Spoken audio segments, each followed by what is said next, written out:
Next question है कि find the area bounded by the curve x square plus y square is equal to 4। ये एक circle है and x is equal to 0 जिसे हम y axis बोलते हैं and x is equal to 2।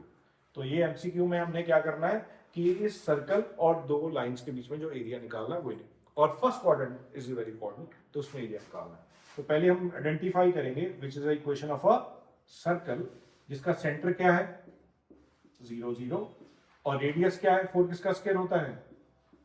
It is 2 square, तो इसकी radius कितनी हो जाएगी 2। तो आप इसका रफ स्केच बना देंगे 0 0 is the centre and radius 2 है, तो ये this is 2 0 minus 2 0 0 2 and 0 minus 2। अब उसमें एरिया क्या बोला है x is equal to 0 that is y axis and x is equal to 2। अगर x इज इक्वल टू मैं ये लाइन भी बनाऊं तो एरिया ये वाला होता है। अब एरिया अगर वो बोलता है x इज इक्वल टू 0 से x इज इक्वल टू 2 तो ये दोनों पार्ट आते हैं, लेकिन हमें एरिया कौन सा निकालना है area in the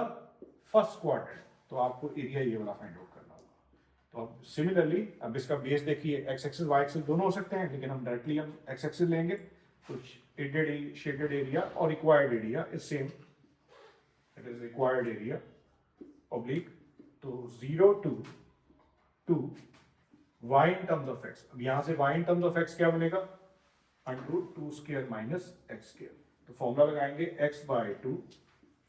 2 square minus x square plus 2 square by 2 sine inverse x by 2 0 to 2। अब अपर लिमिट पुट करिए, यहाँ 2 पुट किया तो ये आ जाएगा 2 square minus 2 square will be 0 और यहाँ पे 4 by 2 it is 2 sine inverse 2 by 2। अब आपने लोअर लिमिट पुट करनी है, यहाँ 0 पुट करेंगे तो ये पूरा 0 बन जाएगा और यहाँ sign inverse of 0 is also 0, तो ये बन गया 2 साइन इनवर्स ऑफ 1। अब साइन 1 कहाँ पे होता है साइन पाई बाय 2 पे, तो 2 into sine inverse of sine theta is theta, तो यहाँ पे आ जाएगा pi square unit is a area. Fourth MCQ है find the area of the region bounded by the curve. अब कर्व आपके पास क्या है y square is equal to 4x, ये क्या है कौन सा पैराबोला है ये बताइए right handed parabola which is equation of right handed parabola. तो आप राइट हैंडेड पैराबोला के हिसाब से इसकी रफ स्केच बना देंगे और y axis and y is equal to 3, ये तो आपकी स्ट्रेट लाइन बन गई हॉरिजॉन्टल लाइन, तो y square is equal to 4x आपका राइट हैंडेड पैराबोला बन गया, ठीक है x axis and y axis. अब है आपके पास y एक्सिस, तो y एक्सिस तो ये बन गई and y is equal to 3,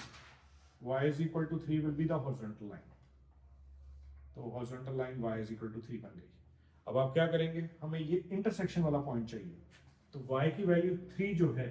ये हम पैराबोला की इक्वेशन में पुट कर देंगे तो उससे x की वैल्यू निकाल लेंगे, तो y की वैल्यू 3 अगर आपने यहाँ पुट की तो 9/4 x की वैल्यू आ गई, तो इनका इंटरसेक्शन पॉइंट आ गया 9/4, 3 ये आ गया। तो अब ये चेक करिए कि हमें एरिया कौन सा निकालना है। एरिया बाउंडेड तो हमारे पास यही बन रहा है, लेकिन इसको कंफर्म कर लेते हैं पैराबोला, ये आ गया, फिर आ गई y एक्सिस ये लाइन और y इज इक्वल टू 3, तो एरिया कौन सा बन रहा है आपका यही एरिया बन रहा है। अब इसका बेस हमारे पास क्या बन रहा है x एक्सिस या y एक्सिस